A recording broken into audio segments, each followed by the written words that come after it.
Hello दोस्तों, physics Wonderland YouTube channel पर आपका फिर से स्वागत है।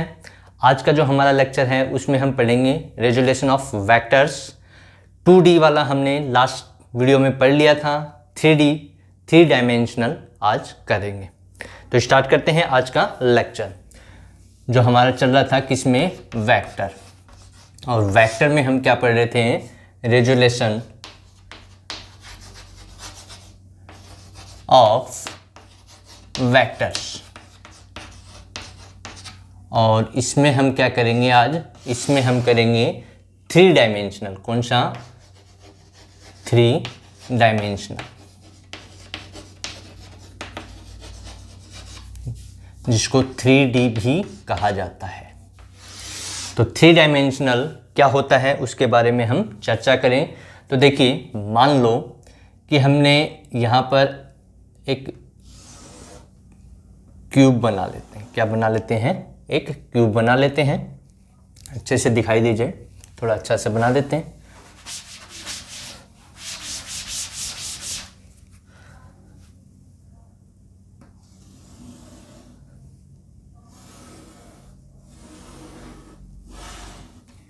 ये बना लेते हैं कुछ इस प्रकार से, ताकि हमें क्लियरिटी आ जाए अच्छे से।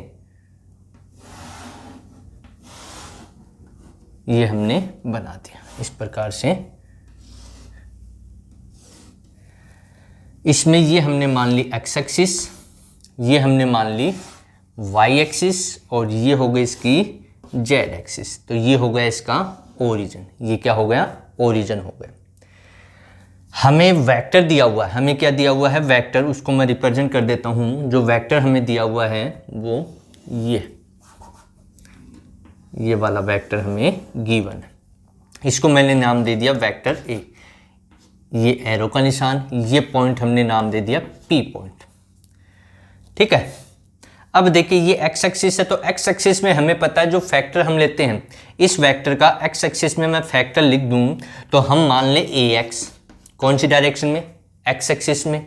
वाई एक्सिस में मैं लिख दूं ए वाई, और जेड एक्सिस में लिख दूं ए जेड। जैसा 2D में किया था वैसा ही है।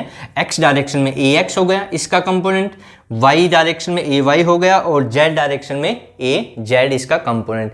यानी कि हमें इनकी ही वैल्यू यहाँ पर निकालनी है, इसकी फॉर्म में हमें लिखना है।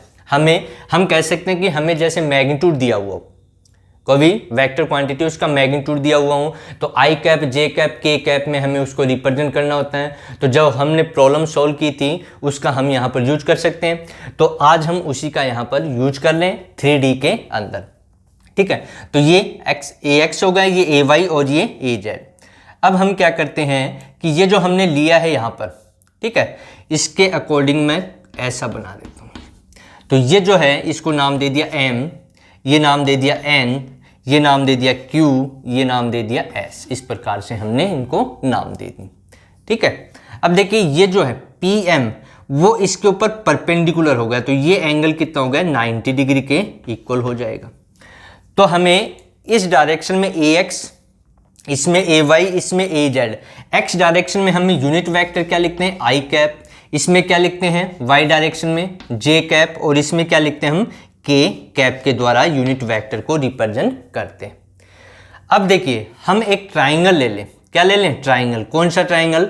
ये वाला ट्राइंगल ले लूं मैं, ओ एम पी। कौन सा?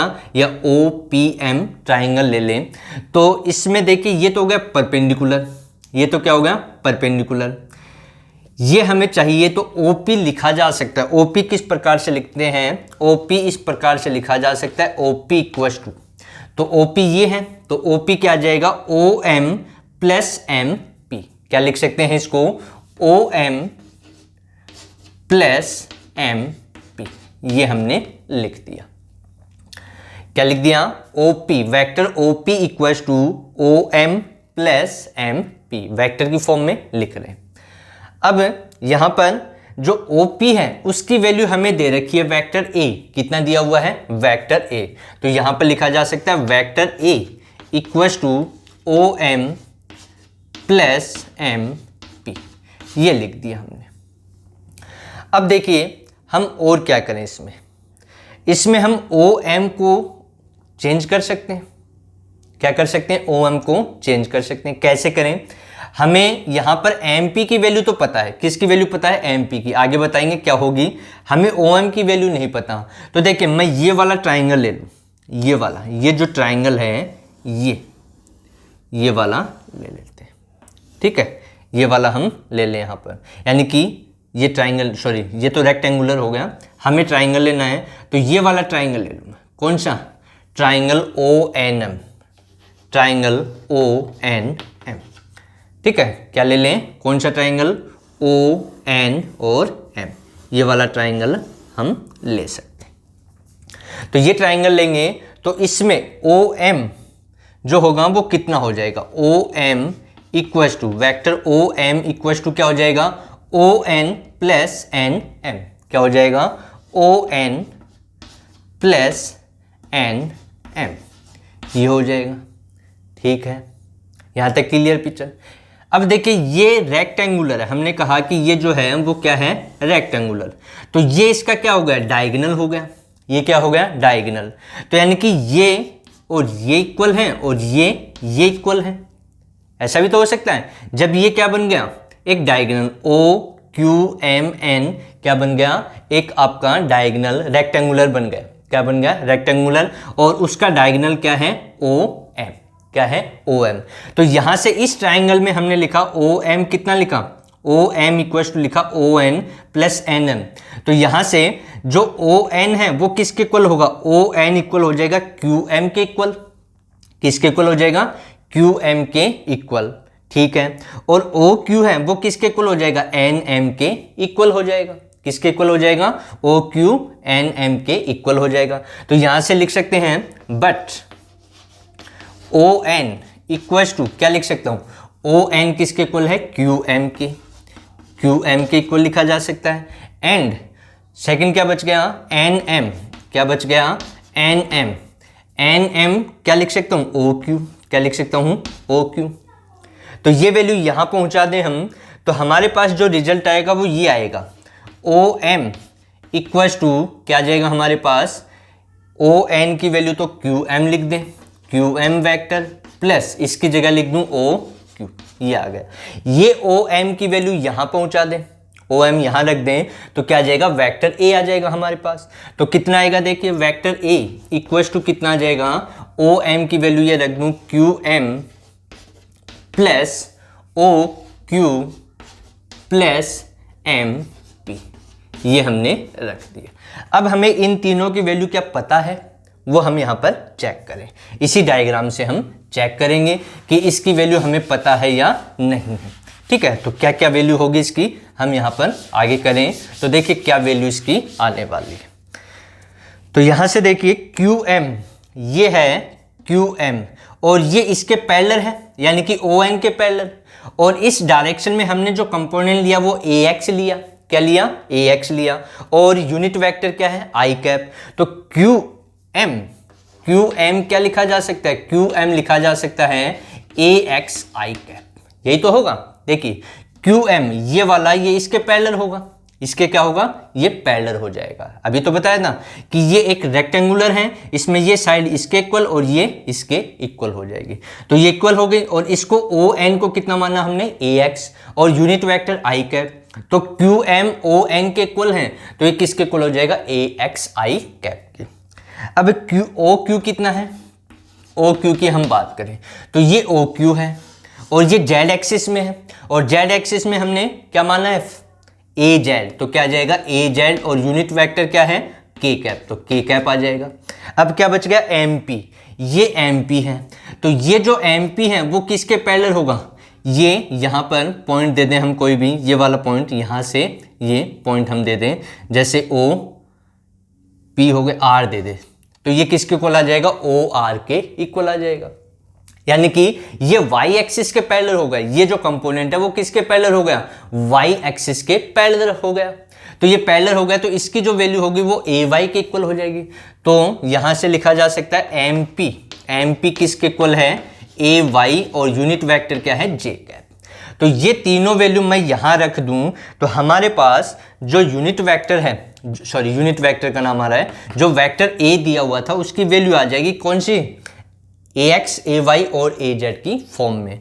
तो ओ पहले लिखा हुआ QM की वैल्यू कितनी है, ax i कैप प्लस फिर है OQ की वैल्यू है az k कैप प्लस क्या है MP, और MP की वैल्यू है ay j कैप। अब इसको अच्छे से लिख दें, i कैप पहले, j कैप बाद में और फिर k कैप। तो क्या रिजल्ट आएगा, रिजल्ट ये आएगा vector a equals to ax i cap plus ay j cap plus az k cap. ये आ गया, यानी कि ये कंपोनेंट आ गए, ये x डायरेक्शन में, ये y डायरेक्शन में और ये z डायरेक्शन में। हमने मान लिया वेक्टर a का x डायरेक्शन में जो कंपोनेंट है, रिजोल्यूशन कर रहे हैं तो उसका कंपोनेंट ax है, ये ay और ये az। ax, ay और az की वैल्यू अब हमें कैसे निकालनी है, जैसे 2D में किया था, cos थीटा और sin थीटा फैक्टर में कन्वर्ट करना। तो जब भी बताया, पहले भी बताया था कि जब भी रिजोल्यूशन करना होता है वेक्टर का तो उसके दो ही कंपोनेंट हम यूज करते हैं, एक तो साइन थीटा और एक कोस थीटा। तो यहाँ से ये 3D में आ गया। अब इसका मैग्नीट्यूड निकालना हो, क्या निकालना हो हमें, मैग्नीट्यूड, यानी कि 3D में हमने किया, इसका मैग्नीट्यूड हम निकालें तो मैग्नीट्यूड निकालने का सीधा सा है, क्या करना है, इसका मोड ले लें, ये मैग्नीट्यूड को बताएगा। तो इसका क्या कर दें, इसका सीधा लिख दें, बताया था कि ax स्क्वायर कर लो plus ay square plus az square, यानी कि इसका स्क्वायर इसका square square square, I cap 1, J cap 1, K cap 1 हो जाएगा। तो ये इसका मैग्नीट्यूड आ गया, क्या आ गया, मैग्नीट्यूड किसका, वेक्टर ए का। तो ये 3D में रेजुलेशन था, किसका, वेक्टर्स का 3D में इस प्रकार से रेजुलेशन किया जाता है। अब हम यहाँ पर कंपोनेंट निकालना चाह रहे हैं, क्या निकालना चाह रहे हैं, कंपोनेंट। तो क्या कंपोनेंट आएंगे उसके लिए देखिए यहाँ पर कि कंपोनेंट के लिए हम क्या करें, कैसा रिजल्ट हमें देखने को मिलने वाला है। ठीक है, तो कंपोनेंट में जैसे कंपोनेंट का मीन्स है साइन थीटा और कोस थीटा की टर्म में हमें लिखना हो तो कैसे उसको हम लिखेंगे। तो देखिए इधर मैं लिख देता हूँ, हमारे पास जो वैल्यू आई वेक्टर ए इक्वल्स टू आया हमारे पास ax i cap plus ay j cap plus az k cap, और इसका जो आया मैग्नीट्यूड वो आया a का magnitude ax square plus ay square plus az square. वैसे तो ये फॉर्मूला याद रखना, हमें क्या रखना है, याद रखना है, बाकी सिंपल है, जैसे जैसे हम आगे पढ़ते जाएंगे वैसे वैसे हमें ईजी होता चला जाएगा। इसका ये मैग्नीट्यूड है। अब देखिए कंपोनेंट लेने हैं तो मैं इसको थोड़ा सा अब इस प्रकार से बना लेता हूँ। ये x एक्सिस हो गई, ये y एक्सिस और ये z एक्सिस, ये ओरिजिन हो गया। ये हमने वो वेक्टर लिया था a, ये पॉइंट था p। तो मान लो ये वेक्टर a है वो x एक्सिस के साथ में एंगल बना रही है अल्फा, कितना, अल्फा। y एक्स के साथ में एंगल बन रहा है बीटा, और z एक्स के साथ में एंगल बन रहा है गामा। x एक्स के साथ में अल्फा है, y एक्स के साथ में बीटा और z एक्स के साथ में एंगल कितना है, गामा। अब याद कीजिए 2D की हम बात करें, 2D की उसका ही हम यहाँ पर यूज करेंगे जिससे इजी हो जाए। मान लो ये वेक्टर a है और ये एंगल थीटा, ये x एक्सिस ये y एक्सिस ऐसे दिया हुआ था। तो याद कीजिए बताया था आपको, ये जैसे कोई पॉइंट P हमने मान लिया, ये वेक्टर हमें दिया हुआ है इस प्रकार से, एरो का निशान शो करते हैं जो फाइनल एंड होता है इसका यहाँ पर, ठीक है, टेल जो ओरिजिन जहाँ से हमें लेना है, ये भी बताया हुआ है। तो देखिए इसमें बताया था आपको कि जिस एक्सिस के साथ में एंगल बनता है उस एक्सिस को क्या लिखते हैं हम, कोस थीटा।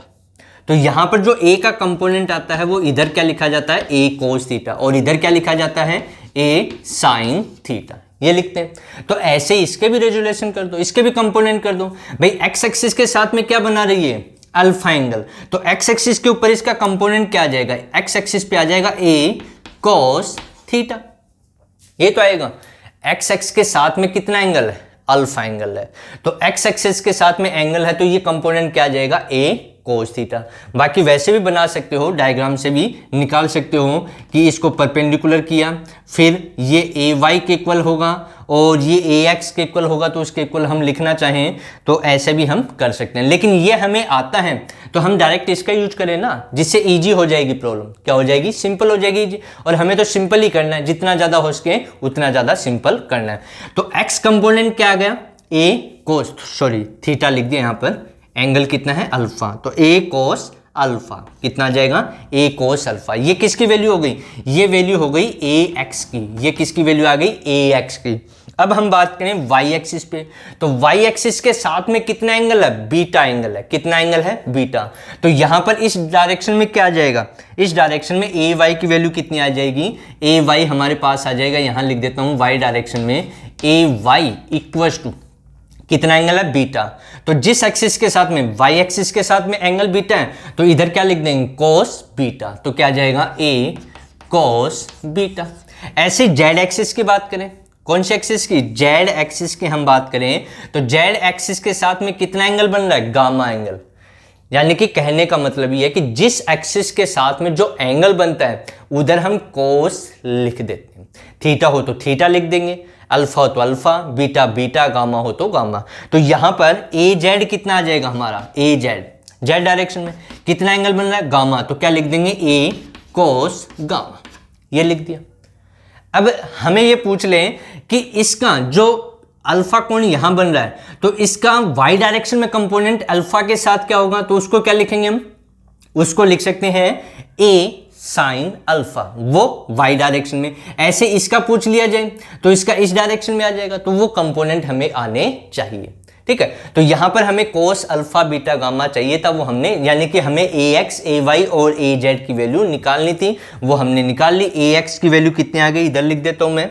ए एक्स कितना आ गया? ए एक्स आ गया ए कोस अल्फा। ए वाई कितना आ गया? ए वाई आ गया ए कॉस बीटा। और ए जेड कितना आ गया हमारे पास? ए जेड आ गया ए कॉस गामा। ये वैल्यू आ गई। ठीक है, अब क्या करें? इनका हम स्क्वायर कर दें। क्या कर दें? स्क्वायर कर दें दोनों तरफ।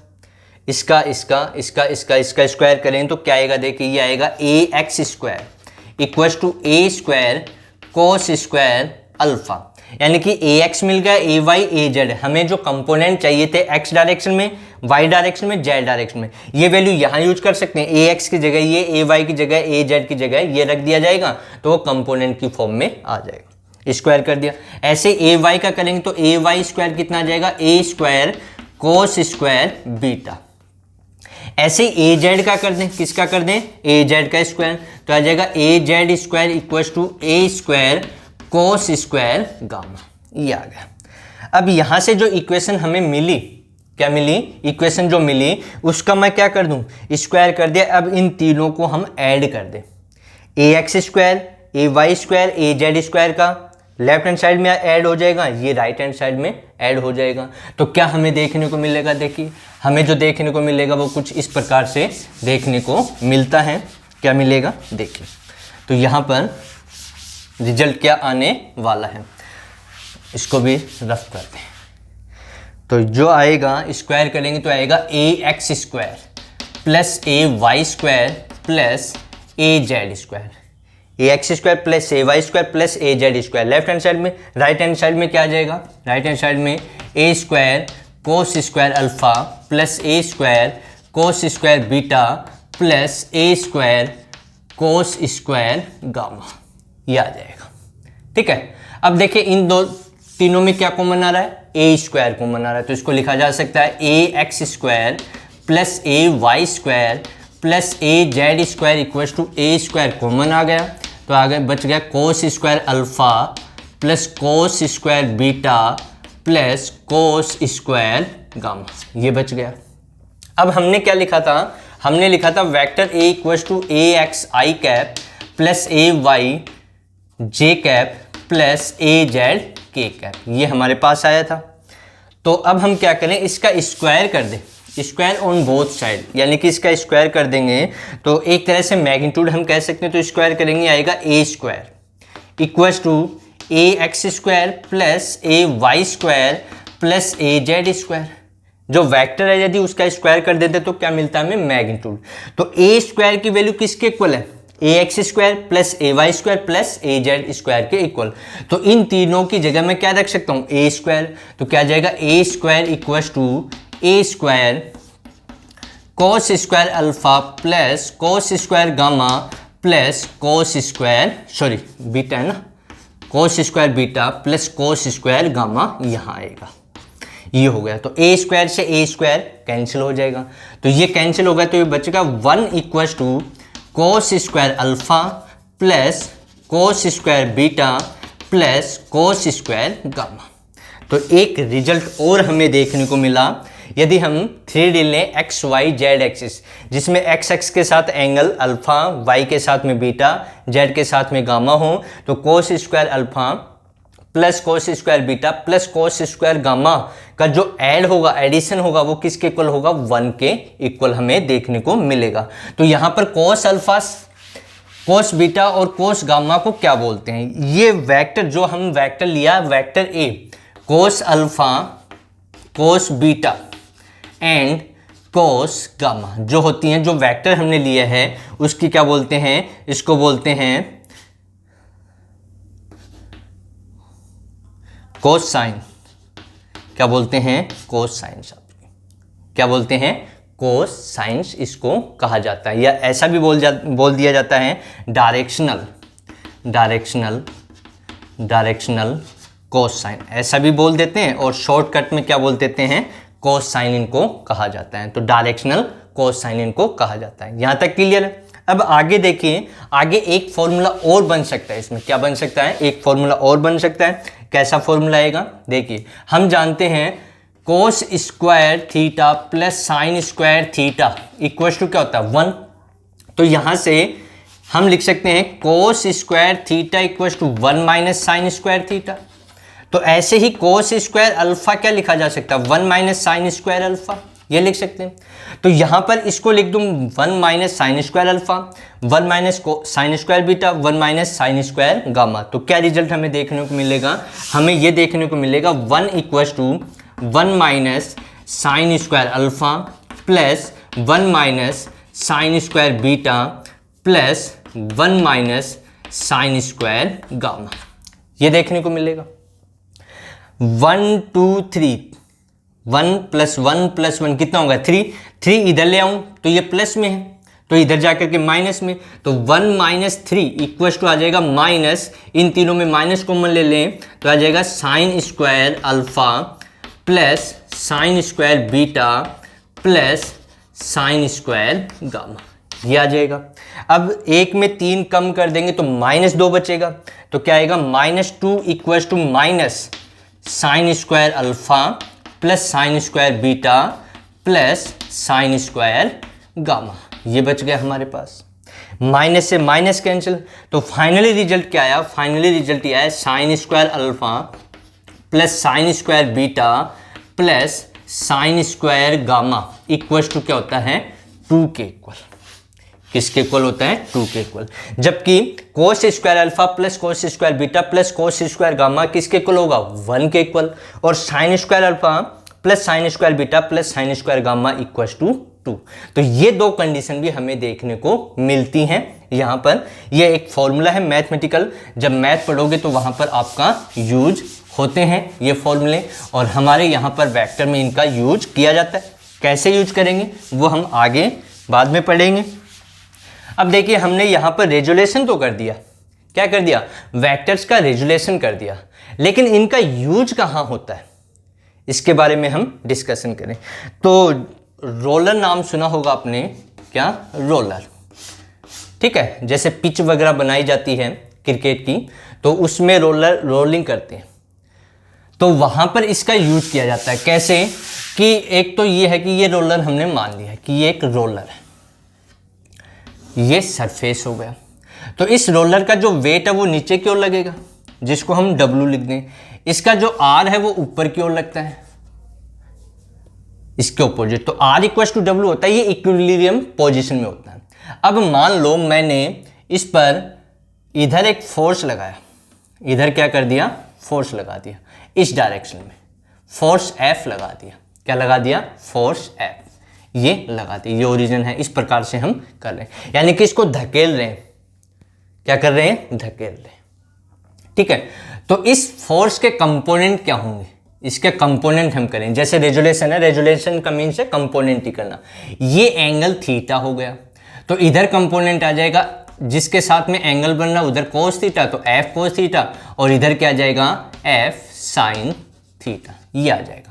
यदि मैं इसको धकेल रहा हूं तो अब टोटल वेट कितना हो गया, ये किधर लग रहा है, नीचे की ओर, और इसका वेट भी नीचे की ओर है, तो टोटल वेट कितना हो गया, टोटल वेट हो गया W plus F sine theta.